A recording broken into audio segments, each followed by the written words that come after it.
La crise malienne a fait beaucoup de réfugiés, essentiellement parmi les populations vivant dans le nord du pays et qui se sont établis dans les pays voisins comme le Burkina Faso, le Niger, la Mauritanie ou encore l'Algérie. Pour la seule région de Tombouctou, le conflit a fait plus de 220 000 réfugiés, dont près de 198 000 sont déjà rentrés chez eux par leurs propres moyens. C'est pour assister, faciliter et encourager le retour des Maliens, qui sont toujours dans les pays d'accueil, que le haut-commissaire des Nations Unies pour les réfugiés, Antonio Guterres, accompagné d'Amadoune Konaté, ministre de la Solidarité, de l'Action humanitaire et de la Reconstruction du Nord, s'est rendu à Tombouctou.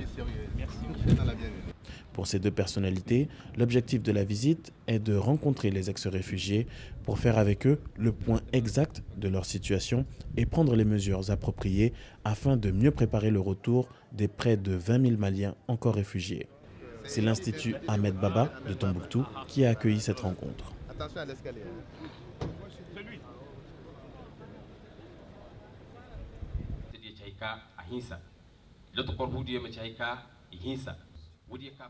Alors donc, aujourd'hui, c'est encore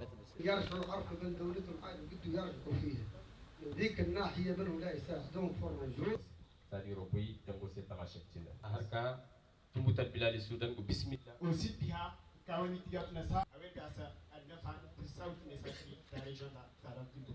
On te donne un sac à 20 kilos, tu prends ou bien tu laisses. Donc on souffre, il n'y a rien, rien du tout. Il faut trouver la solution. Il n'y a pas de pain sans développement, jamais. Et même s'il y a la fin demain, les autres vont retourner, il n'y a pas de pain. On a tout fait, on s'est endetté pour revenir parce qu'on a l'amour de notre pays.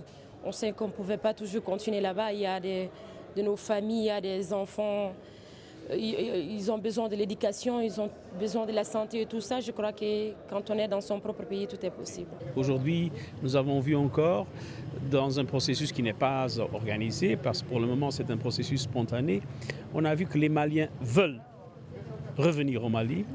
Et on a vu qu'il y a encore beaucoup de difficultés. Alors on va travailler ensemble avec le gouvernement, le peuple malien, nos amis du système des Nations Unies, de la société civile. On va travailler, on va faire de notre mieux pour contribuer au succès de ce chemin vers la paix, la sécurité et la prospérité que je désire profondément et que le peuple malien mérite.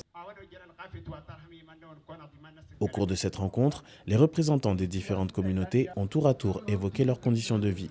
Parmi leurs difficultés figure le manque d'eau potable, mais aussi un accès difficile à la santé et à l'éducation.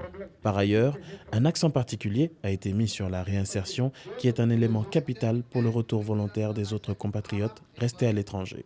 Il y a certains qui ne peuvent pas. Ils n'ont pas de moyens de transport, ils n'ont pas d'assistance alimentaire ici. Les maisons qu'ils ont laissées, tout est gâté. Il n'y a pas d'école, il n'y a pas de cesse comme tout est à zéro aujourd'hui. Donc toutes ces conditions aussi, ils sont prêts.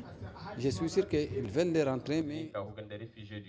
Face aux préoccupations des communautés revenues au pays de façon spontanée, le gouvernement du Mali et le Haut-Commissariat pour les réfugiés mettent tout en œuvre pour trouver une solution adéquate aux problèmes de ces familles démunies. L'essentiel du travail sera un travail d'organisation de ce retour avec les accords tripartites entre l'État malien, nous-mêmes et les États hôtes.